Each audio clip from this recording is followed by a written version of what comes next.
tanan sa pagpaglingkod sa makausapa ni ining bugnaw nga kabuntagon maing buntag kanatong tanan. Buntag. There are two sad realities that would possibly happen to our loved ones. Ato man gisaulog karon ang All Souls Day. Ang tanang mga kalag laras na dani ang mga santos o dili santos. There are two sad realities that would possibly happen to our loved ones. Number one, when they die outside from the fold of God or from the fold of the church. Kung ang ato mga minahal sa kinabuhi nangamatay sila nga wala sila diha sa pag-amuma sa iglesia or wala sila diha sa pag-amuma sa Dios. Usa ka na kabutang makapasubo. O ikaduha, when there is nobody left to remember them. Kung wala na'y tao nga nahinumdum pa kanila, bisa na lang gali sa pag-ampo para kanila or paghalad og misa para kanila. Before ko mo padayon sa ako mubo nga pagpaambit, ako tamong i-remind tanan nga kita mga Kristohanon, labi na gyud niini nga panahon nga kung dito ka sa US or sa Europe, uso kaayo karon dito ang Halloween parties. Dili sila manimba, kung dili magparty lang sila sa Halloween, fights na. Nga kita mga Kristohanon, dili kita magpuyo sama sa mga pagano. Nga ang uban, mga to sa minteryo, pagitao nila ang ilang mga minahal sa kinabuhi, kuwaan nila og tuhod or tuway-tuway, og ilang ihabak, himuon nila nga gahom-gahom. Dili kita mutuulan ng mga sandabid, kay related naman kayo na, kanang mga anting-anting. Okay? Kanang mga tayhop, mga pangontra sa barang. Kay maoro ba ning adlaw gahapon o karon mauni ang tinglihok sa mga tao nga nagpakis ni ana tungod kay ilan ng gamiton panagang or dipinsa. Orasyon, gamiton para panambal, gamiton para tawal, gawiton para panipas, or mga tawas tapol, or bisan unsa nga pagtulunan nga kulto or gigamit sa mga pagano or mga walay Dios. At problema sa mga Kristohanon kay gimix nato ang Kristyanismo o ang occultism. O nag-alagad, nagtuo ta sa Dios, o nangalagad Ginoo, pero gigamitan pag nato og pakapin. Kay nagtuo ta nga ang kanang gahom sa Ginoo murag dili kayo gamhanan og dili pa naigo. Kulang. So mauna nga ni dangop ta sa mga inani nga gikisilagan rabadi ay ni sa Dios. Ayaw kamo pag-ampo sa mga patay. Nag-ampo ta para kanila. Atong kalaroon ha, wala ta nag-ampo. Kay ang atong pag-ampo ngadto lamang sa Dios. Walay patay, atong tuan usab nga walay patay o kalag. Ngumubalik o magpakita.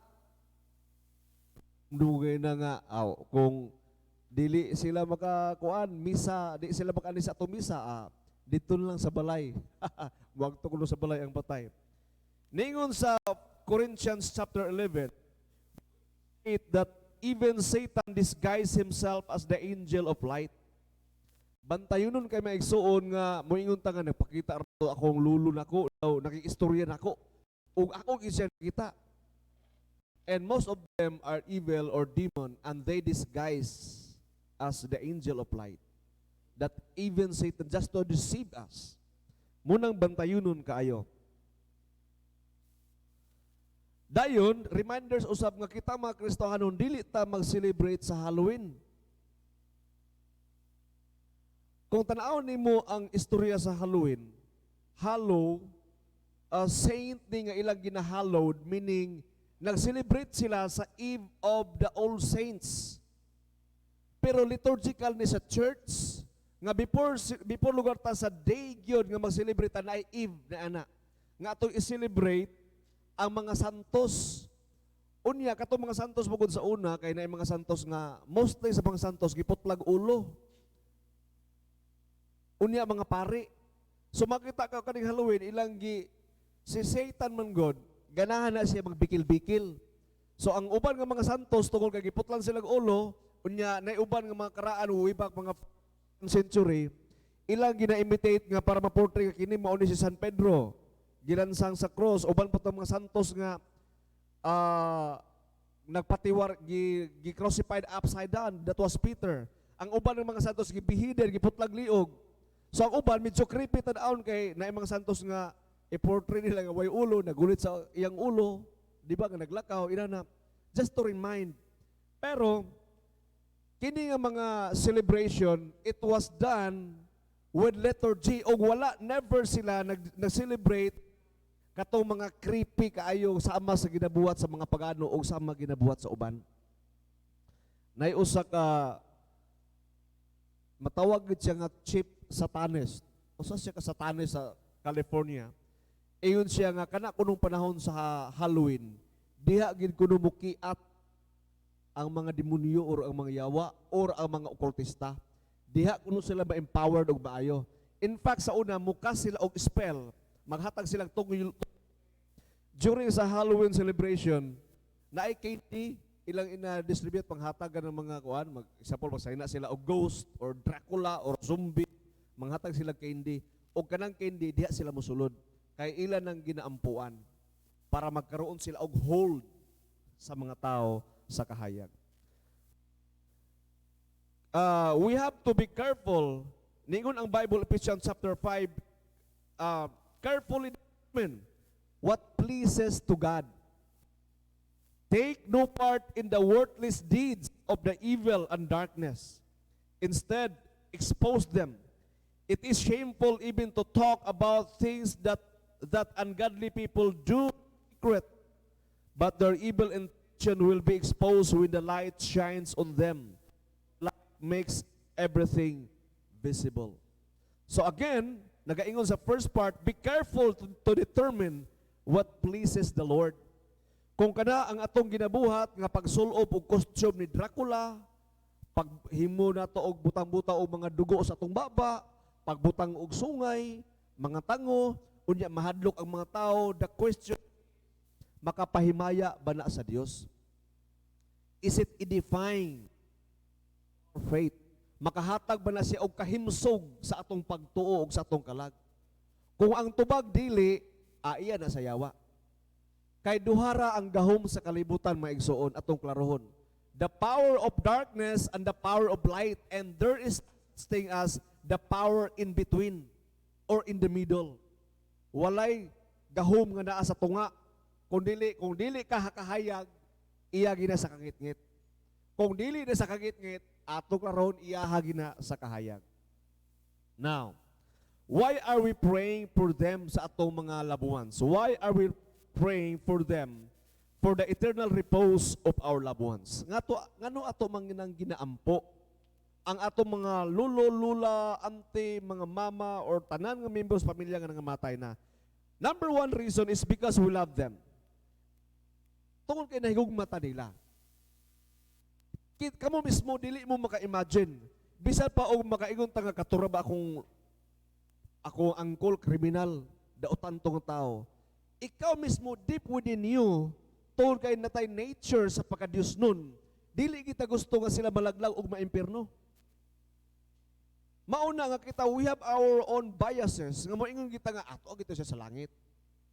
Pero kung imong usisahon ang iyang kinabuhi, he died outside of the fold of the church and outside from the number one reason nga nag-celebrate ni because we love them.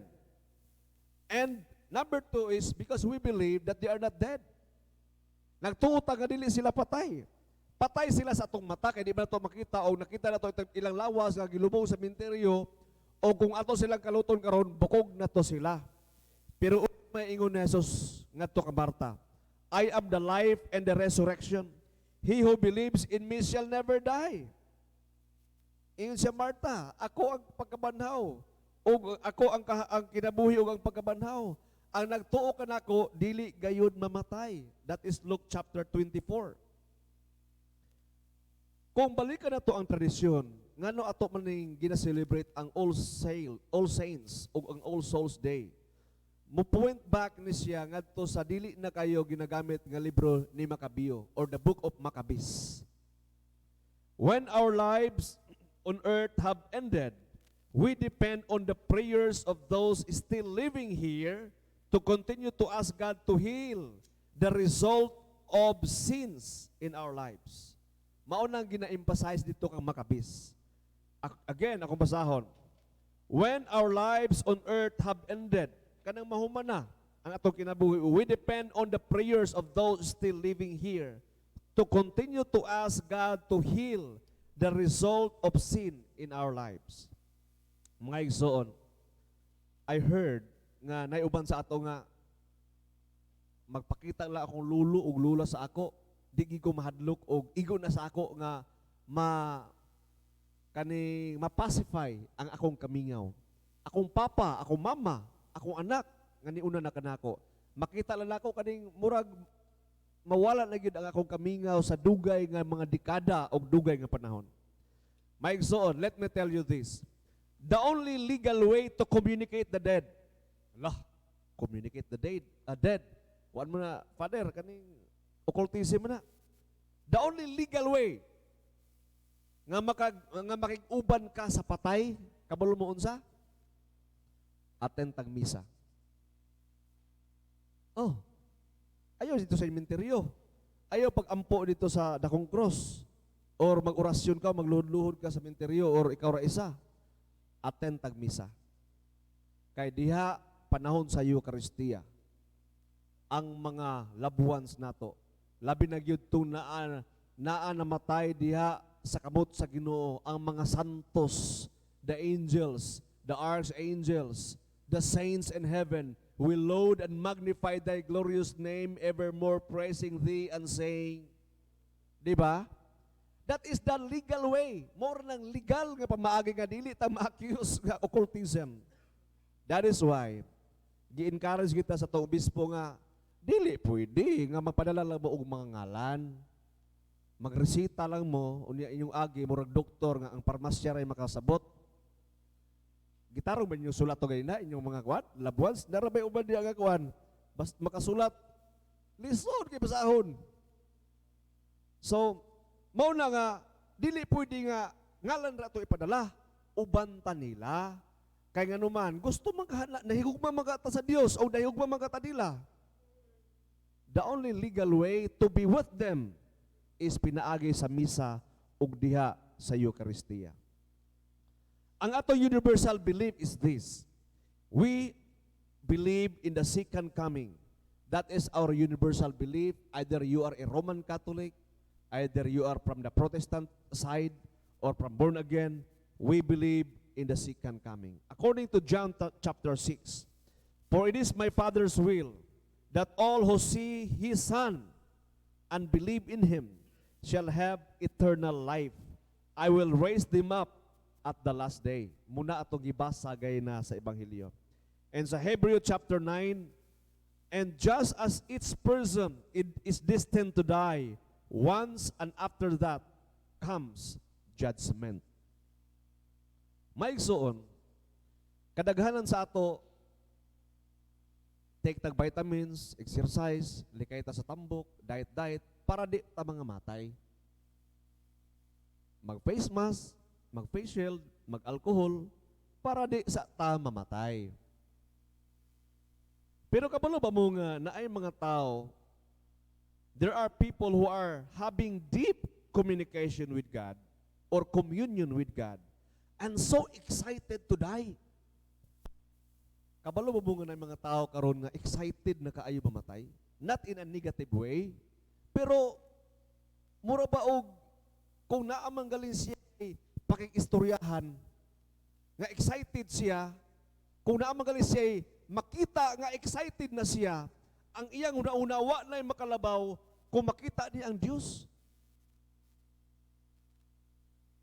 Mauna nga na yung mga tao nga excited kay mamatay, kay gusto na mutanaw sa Diyos, may uban sa Diyos, makikuban sa mga santos, ug maka-experience na nga mauban nila ang ilang amahan nga tuwa sa langit.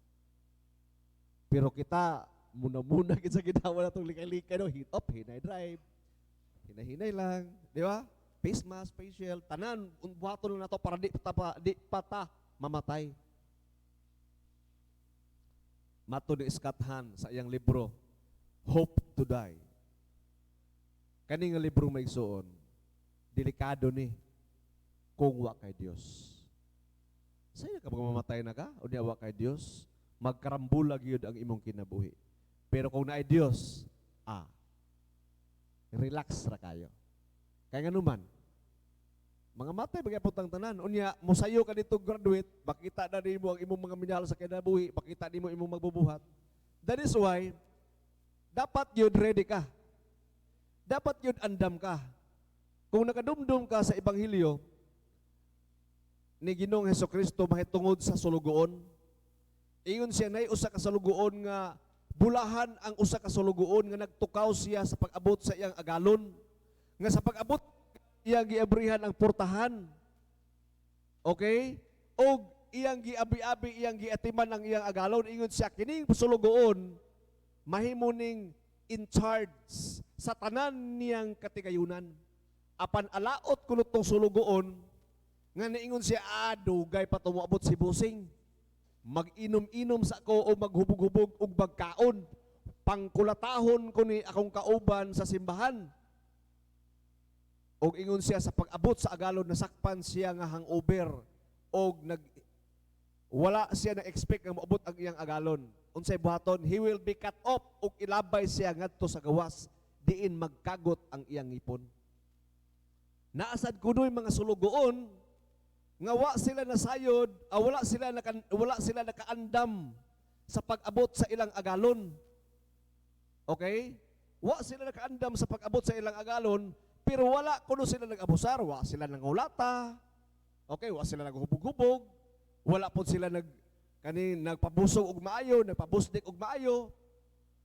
Pero wa sila nakapangandam matod sa agalon, katong mga sulugoon nga wa kaandam, dili kuno to siya i-cut off, dili siya tanggalon, pero panglatoson, will receive a severe beating. Apan, ang ikaupat nga sulugoon, si Ginoong Hesus ng istorya na niya sa Ebanghelyo, ang ikaupat nga sulugoon, wa siya nasayod siyang buhaton, pero naa siya gibuhat. Naa siya gibuhat, he does something, but he was clueless what to do. And the Bible says, he will receive light beating, but he will not be cut off. So makita na to ang destinasyon sa upat ka sulugoon.